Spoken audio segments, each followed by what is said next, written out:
Ethan lost his memory in a car accident and forgot we were married. When I went to visit him in the hospital, he treated me with cold detachment. Biting back tears, I walked out of the ward only to hear him exclaim excitedly, "Damn it, I've fallen in love. I fell in love with that girl at first sight. I can't imagine how happy I'd be if she were my wife." Me, already his wife. Ethan got into a car accident. When I heard the news, I felt like falling into an icy abyss and rushed to the hospital in panic. He was chatting with his brother Leo when I pushed open the hospital room door. Seeing that he was fine, I felt a wave of relief. I quickly walked to his side, still shaken inside, my eyes slightly reddened. Ethan looked up at me, completely bewildered. "How could you be so careless?" I said with a trembling voice. Upon hearing this, he looked even more bewildered and cast a pleading glance toward Leo. I frowned. "Don't even think about making Leo take the blame for you." Ethan turned his head back to me and hesitantly asked, "You know me?" Now it was my turn to be stunned. I snapped back to reality, somewhat angry. "Ethan, do you have the nerve to joke with me right now?" As I spoke, I reached out to grab his clothes. He reacted as if facing a great enemy, dodging my move. He looked like he was being harassed. "Ma'am, I don't know you. Could you please stop touching me?" My outstretched hand froze midair as I stood there dumbfounded, staring fixedly at his face, finally realizing with disappointment that he wasn't lying. After all these years with Ethan, his little tells couldn't deceive me. His current state clearly shows he's lost his memories, forgotten me, forgotten we're already married. The tears that didn't fall earlier now finally escaped uncontrollably. Seeing me cry, Ethan's face flashed with panic as he reached out to wipe my tears. He froze momentarily due to his subconscious movement, but ultimately withdrew his hand. I raised my hand to wipe away my tears and looked toward Leo standing nearby. Meeting my gaze, he explained, "The doctor said there's still some hematoma in his brain. He might have forgotten some things." "Some things?" "He's forgotten me completely." Ethan's gaze held nothing but unfamiliarity, stirring bitterness in my heart. "I'll go ask the doctor," I said, practically fleeing from the room. After leaving the ward, I leaned against the door to steady my emotions. Just as I was about to leave, Ethan's agitated voice called after me, "I'm done for. I've fallen in love. I fell for that girl at first sight just now. I can't even imagine how happy I'd be if she were my wife." Me, who's already his wife. My sadness vanished instantly without a trace. Leo in the hospital room froze for a few seconds after hearing this, then barely suppressing his laughter asked, "You want to chase after her? Is it not allowed? Do you know her?" Leo showed no intention of telling him the truth. With a teasing tone, he said, "Actually, I do know her. You know her too." "Really?" Ethan's voice rose with excitement upon hearing this. No wonder she rushed over immediately after my car accident. "Were we close, the two of you?" "It's complicated." "How complicated is it? You two are living together." Ethan was thunderstruck. Living together? As the other party involved,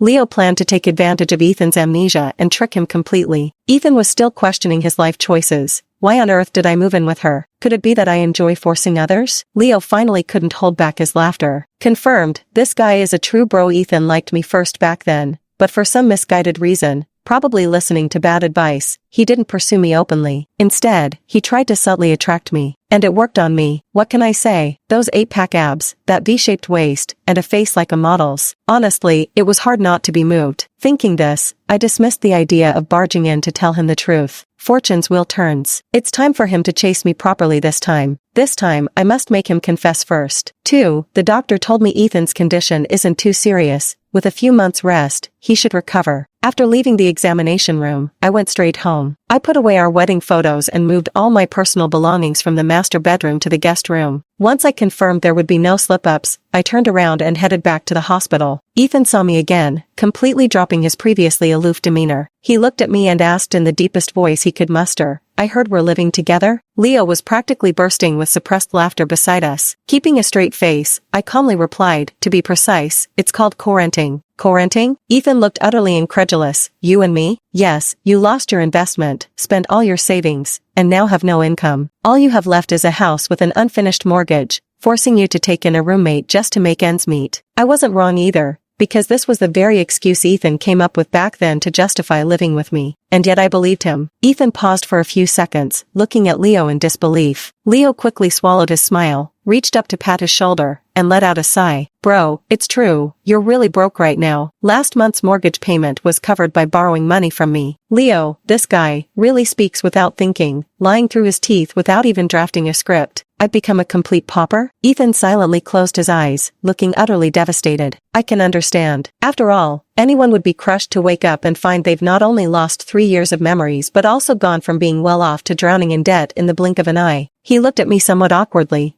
Are you saying I'm completely relying on you to make money and support me now? He looked absolutely adorable at that moment. If we weren't still acting out this scene, I would have kissed him already. Suppressing my inappropriate thoughts, I deliberately kept my tone distant. Don't put it that way. We're just in a landlord-tenant relationship. Perhaps because our relationship was too straightforward, Ethan seemed somewhat disappointed when he heard this. Leo's gaze met mine, and I instantly understood his meaning. This act was quite amusing. He wanted to keep playing along. Pretending not to know me well, he spoke as tactfully as possible.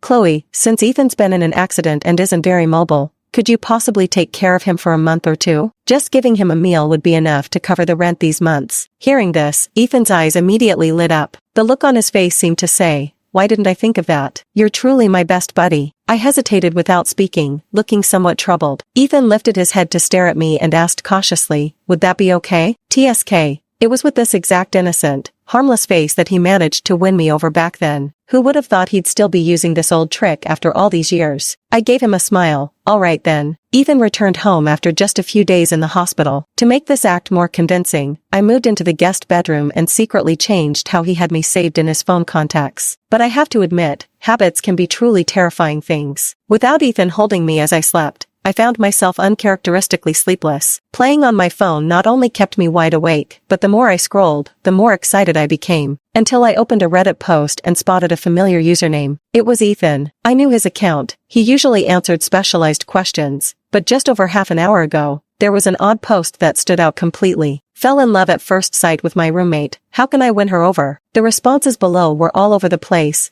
They're already living together but still can't get her? Bro, you've got some serious practicing to do. Got money? Throw it around. Got a good body? Seduce her. Good at cooking? Win her heart through her stomach. Got nothing? Better start dreaming. Just go for it. Are you even a man? If you are, then just go for it. Perhaps feeling these methods weren't very practical, Ethan added another message. Forgot to mention, I don't have a job. I'm her landlord and roommate, currently living entirely off her rent. The moment he posted this comment, it triggered a wave of criticism in the comment section. You might as well just dream on. Seriously, suspect OP is trying to scare the girl into paying higher rent. Dude, your top priority should be finding a job, not chasing girls. Knowing Ethan, he'd probably become more motivated the more setbacks he faced after seeing these comments. After all, it was precisely this kind of perseverance that helped him successfully win me over. I decided to tease him a bit, replying with a comment. Are you sure your roommate doesn't already have a partner? Within minutes of posting this comment, I received a text message from Ethan. Are you asleep? Not yet. Well, I have a question for you. What is it? Do you have a boyfriend? I couldn't help but chuckle at this question. No. Even through the door, I could hear Ethan's excited voice. I curved my lips slightly, my fingers never ceasing their typing. But I'm married. Perhaps I'd teased him too mercilessly. 10 minutes had passed without Ethan replying. Would he really give up just like that? I stood up intending to explain things clearly, only to come face to face with him the moment I opened my door. He appeared flustered at seeing me, with a hint of grievance in his expression. After struggling internally, he finally asked with reluctant defiance, You really got married? I didn't answer, just sighed heavily. Ethan took one look at my hesitation and completely lost hope, his eyes brimming with bitterness. My heart softened. There was no helping it. When he looked at me with that face, those perfect features that checked all my aesthetic boxes,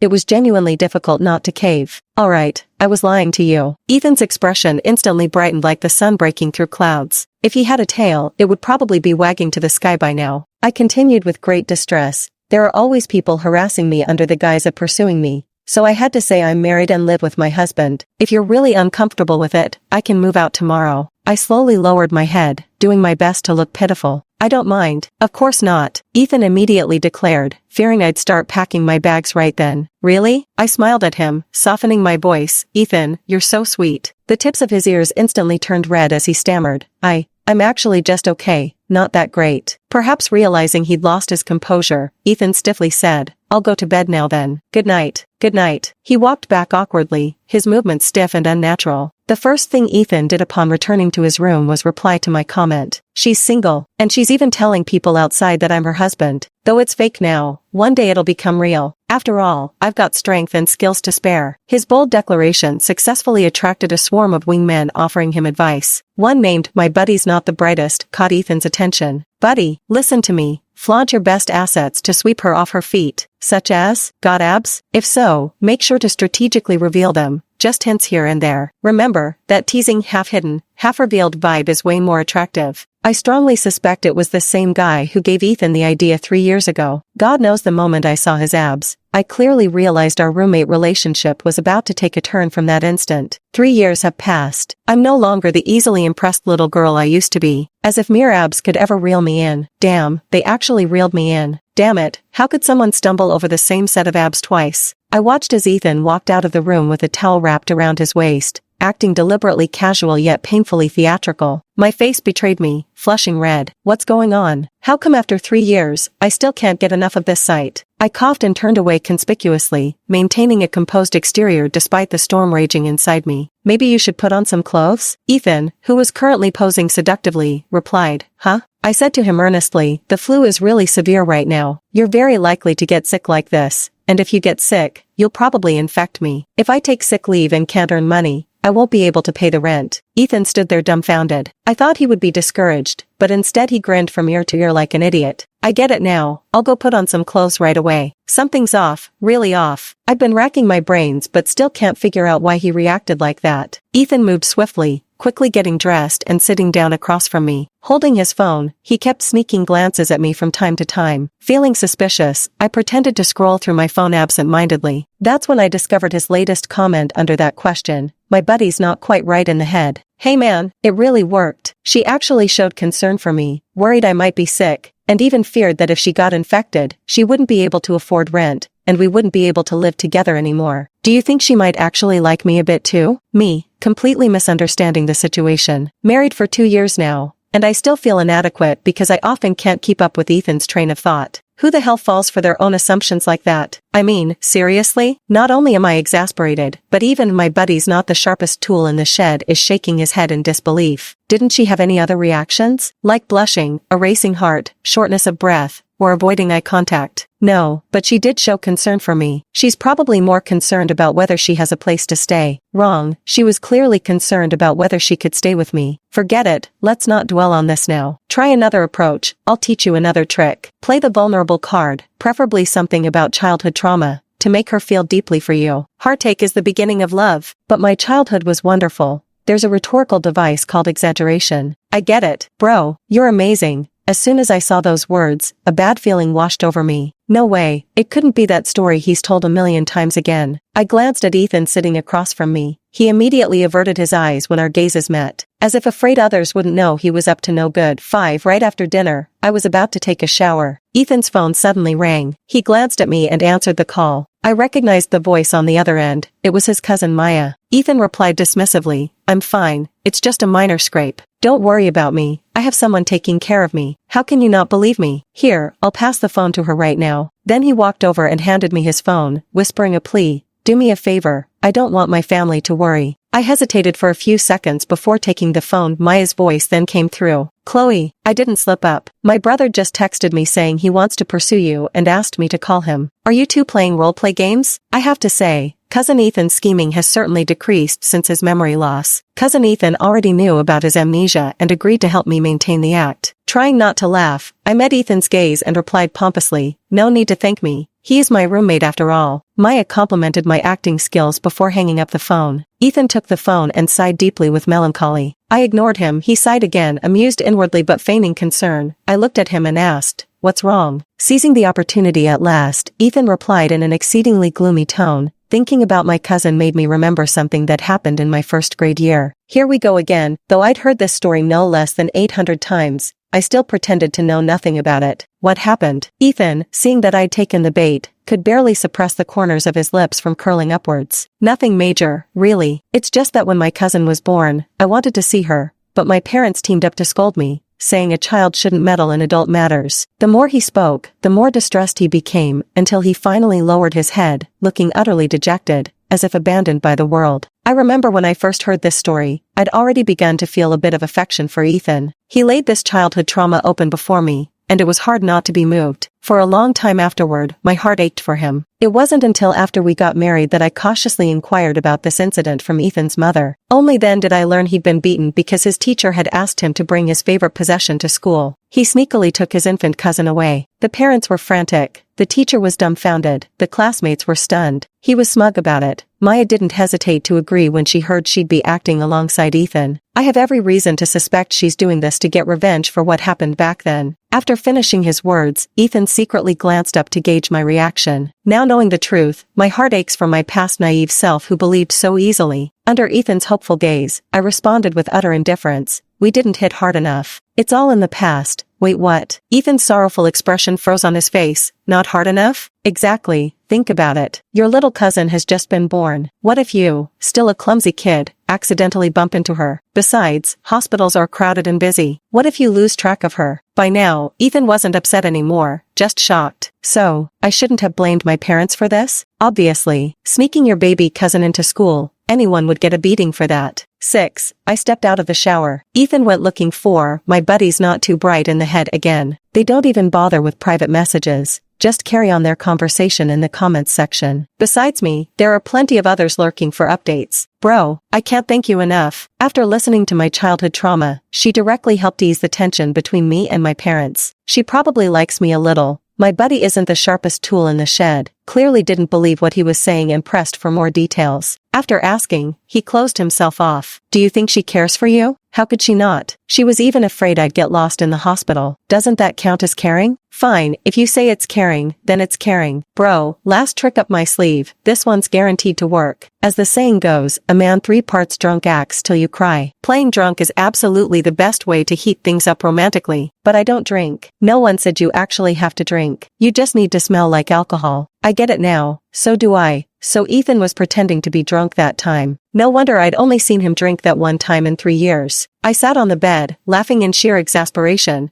How could someone lose their memory yet use the exact same tactics to chase after someone? About an hour later, there came the sound of something heavy hitting the floor outside the door. It's starting. Our Oscar-winning actor Ethan begins his performance. Just thinking about going down there to act opposite him makes me want to laugh. Ethan is still outside persistently making noise. I mentally prepared myself and pushed open the door, only to see a dark figure in the dimly lit living room suddenly collapse onto the floor. The clinking of wine bottles and glasses followed immediately. By the moonlight streaming in from the living room, I made my way to Ethan's side. On the floor lay the 1982 Lafite I'd asked someone to buy for me. This scene had cost a fortune. Wincing internally for a few seconds, I slowly walked over to Ethan. He reeked of alcohol from head to toe, with several buttons of his shirt undone. His strikingly prominent collarbones were exposed. I subconsciously gulped. Damn, I fell for his charms again. Ethan looked at me, gave me a drunken smile with unfocused eyes, and slurred while swaying unsteadily. I misunderstood them. The term them probably referred to his father and mother. To think this drama could still be connected to him. Years later, I suddenly realized I had misunderstood my parents and drowned my sorrows in alcohol out of remorse. This plot is all too realistic. I have to admit, he's quite cunning. Otherwise I wouldn't have been foolishly deceived by him. I reached out to steady his swaying body with some reproach. How could you drink? You just got out of a car accident. You're being too reckless with yourself. Ethan muttered in quiet protest. I really didn't drink that much. You haven't had much? This whole bottle is empty, and you call that not much? Ethan looked at me somewhat angrily, then smiled. You're worried about me. Almost instinctively, the words spilled out. Of course I'm worried. After all, you're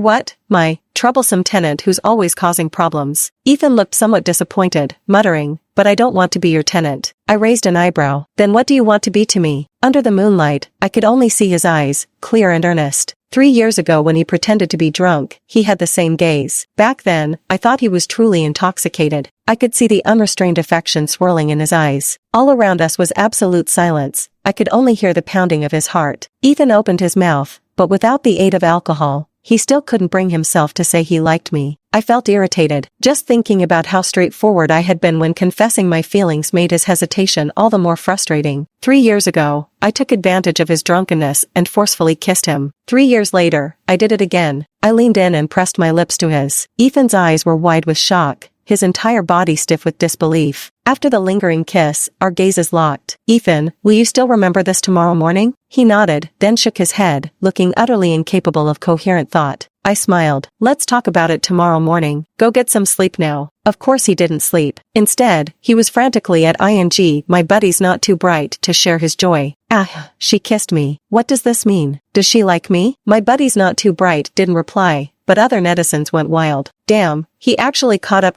Oh, it's just a lover's game, huh? I thought it might actually work. No, not triggered at all. Seriously suspect the OP is trolling. Can fool bros but don't fool yourself. Ethan kept firing back one response after another. I watched with great relish for quite a while before finally turning off my phone and going to sleep. The next morning, Ethan arrived at the restaurant with dark circles under his eyes. He looked like he hadn't slept well, but I slept soundly. I ate breakfast nonchalantly while he sat down across from me, clearly nervous. After watching me eat calmly for 10 minutes without saying a word, Ethan couldn't wait any longer. Hesitantly, he said, last night you drank too much. And then what? There is no and then. The light in Ethan's eyes flickered out with a snap. He pouted slightly, aggrieved. You don't take responsibility at all. What? Ethan completely forgot about pretending to be drunk and declared righteously, you kissed me last night. So you have to take responsibility for me. The corner of my lips lifted slightly. You remember so clearly? But you drank quite a lot last night. Ethan avoided eye contact with me nervously, muttering softly in defense, I'm different from others. I put down the sandwich in my hand and looked at him with utmost seriousness. Fine, the relationship between us two isn't exactly pure. The light returned to Ethan's eyes. His voice trembled with excitement. Then what exactly is our relationship?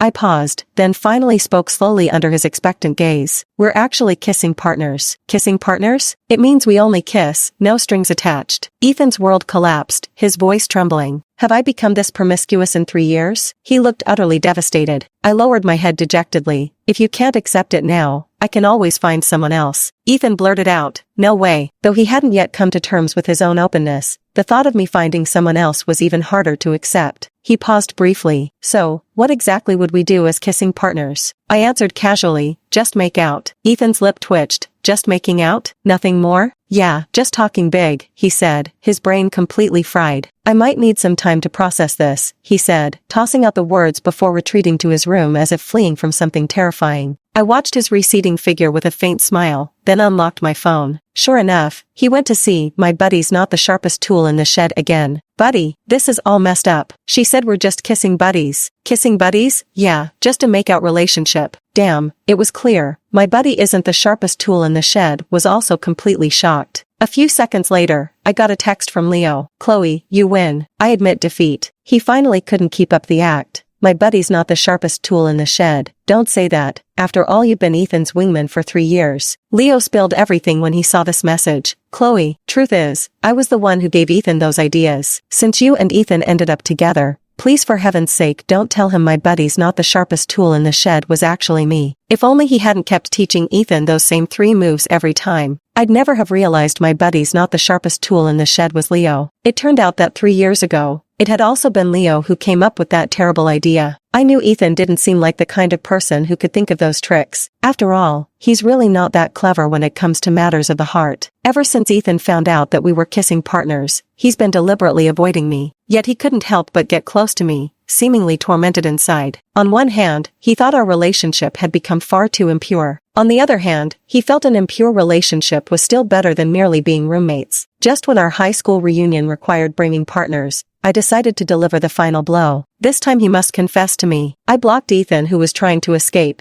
trapping him until he didn't even dare to look at me. Ethan, if this is bothering you, I can move out. It's not bothering me at all. Lie. His frown was deep enough to crush a fly. Then will you come with me to the class reunion? Huh? Me? Yeah. A fleeting moment of imperceptible delight crossed his face. So, what's my role? I blinked at him with a mischievous smile. My husband, of course. Having attained this nominal title of my husband, Rowan stopped avoiding me altogether. It carried the vague satisfaction of an illicit relationship finally stepping into the light. On the day of the high school reunion, he walked out of the room wearing a custom-tailored suit. My vision darkened. I immediately told him to change. He seemed somewhat reluctant. Who knows if you'll run into your high school crush? I can't afford to lose. Both amused and helpless, I directly took out an outfit from his closet and handed it to him. Though he was unhappy, he obediently changed clothes. After changing, I looked at him and nodded approvingly. With us wearing matching outfits, it's obvious we're a couple at first glance. My words successfully cheered him up. When Ethan and I arrived at the restaurant, most people had already gathered. Sophia saw me and stood up to greet me. Holding Ethan's hand, I sat down beside her. She glanced at me and then at Ethan, teasingly saying, "Your husband looks different from before. He really has changed. Back then, he had a buzz cut, like an aggressive guard dog. Now with curly hair, he looks like a gentle puppy. If I didn't look carefully, I'd think you'd switched husbands." Careless words offend listening ears. Ethan's eyes instantly darkened at those words, his pupils flickering slightly. His mind reeled with suspicions, now convinced that what I'd brought before was meant for someone else. Unwilling to concede defeat, he tried to regain ground. It was a replacement, swapped for a more handsome one. Sophia thought he was joking and laughed without a care in the world. He didn't even notice Ethan's increasingly gloomy mood. This was pretty amusing. After all, I'd never seen him jealous of himself before. Ethan tactically picked up his glass, stealing a glance at me between sips. Clearly waiting for me to explain, I pretended not to see and kept chatting happily with Sophia. After a few minutes, he couldn't help himself anymore. Leaning close to my ear, he asked fiercely, "Is he in that kind of relationship with you too?" I played dumb. "Who's he?" "My senior." I really couldn't hold back and burst out laughing. Who on earth refers to their love rival as senior? What kind of relationship? He forced out 4 words, "Kissing partners." I didn't answer him, just looked at him with a smile. He took this as my silent consent, and the words that followed were more bitter than aged vinegar. The friendship among 3 people is still too crowded. He'd gotten entirely the wrong idea. I decided to explain. After all, he was my dear husband. I crooked a finger at Ethan, and after hesitating for a few seconds, he leaned his ear toward me. I pressed close to his ear, my breath warm against his face. "Ethan, it's purely friendship between him and me. You're the only one I've ever kissed." Having said that, I turned my head and planted a quick, butterfly-like kiss on his cheek. Ethan froze as if someone had hit his pressure point, not moving an inch. His cheeks visibly reddened at an alarming rate. When he processed what I'd just done, he made about 800 fake movements per second, utterly failing to suppress the grin tugging at his lips. He sat in the corner, secretly pleased yet seemingly preoccupied with something. Finally, his expression turned resolute, as if he had made some decision. I watched him puzzledly as he typed on his phone. The moment he set it down, Leo's message popped up. "Chloe, see for yourself." Attached was a screenshot of Ethan's private message to "My buddy's not all there. That is, Leo. Buddy, I've decided to confess my feelings. She definitely likes me. She's just playing hard to get. She said she's only kissed me on the lips before. That's gotta mean something." After reading this message, I fell into a long silence. Thank goodness Ethan met me first. Otherwise, with his terminal case of lovesick self-delusion, he'd probably say something like, "If she scammed only me, it means I'm special to her after getting conned." Ethan remained in a state of high tension throughout the entire gathering. I walked out of the restaurant with him, the night wind making me shiver uncontrollably. Seeing this, Ethan took off his coat and draped it over my shoulders. The faint, pleasant scent of his clothes enveloped me like a long-lost embrace. As I looked at him standing before me, I could no longer hold back and threw myself into his arms. I wrapped my arms around his waist, feeling his warmth. Ethan not only didn't push me away, but subconsciously hugged me back. I knew it was a physiological response that had developed after our many embraces. Perhaps it was because the moonlight was just right, or perhaps because the love raging between us could no longer be contained. Ethan held me and effortlessly spoke the words I longed to hear. "Chloe," he said, "I can't keep this up any longer, whether as kissing buddies or just friends. Every time I see you, my heartbeat tells me, I like you." I felt the vibrations in his chest, knowing full well his heart was pounding for me alone. So I said, "Then let's be together." 9. Being with Ethan felt quite refreshing, even though we'd already been married for 2 years. He has evolved into a restrained and reserved husband,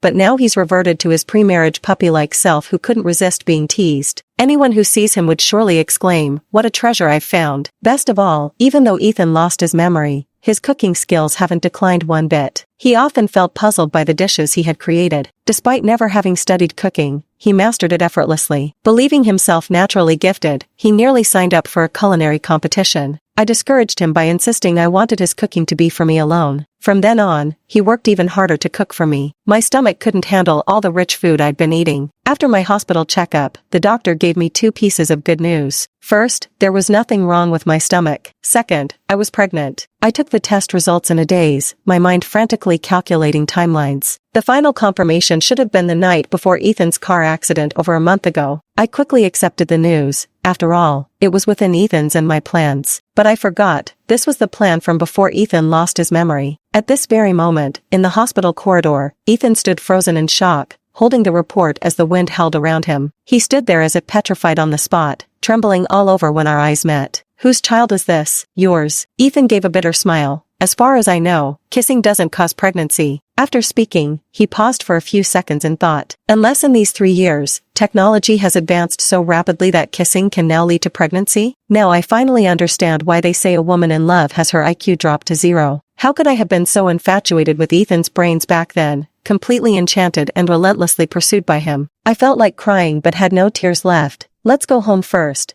I'll tell you everything when we get back. The moment we got home, I pulled out our marriage certificate from the cabinet. Seeing that document, he turned to stone again, completely shattered into pieces. Are you married? Am I the other woman? You're not the other woman, not even the other woman? Could it be I'm the fourth wheel? Ethan looked at my increasingly pale face, closed his eyes briefly. Surely you can't be telling me I'm the fifth wheel? His voice already carried a sob, his eyes reddened, looking as if tears would fall any second. Seeing him like this, I hurriedly stepped forward in a flustered manner. Don't cry, darling. Ethan stubbornly turned his head away. Can't I even cry now that I've become the other man? Stop calling me darling. You have a lawful husband. I'm just some shameful homewrecker. This is so dishonorable. No, what nonsense is this? Where did all this even come from? How could he have the status of a legitimate husband but the mentality of the other man? My head was spinning, and I forcefully opened the marriage certificate, holding it up in front of him. Read it out loud. Ethan looked utterly miserable. Isn't this a bit too cruel for the other man? Read. Ethan mechanically recited word by word, like an emotionless machine. Holder of the certificate, Chloe Miller, Ethan Hunt. Huh?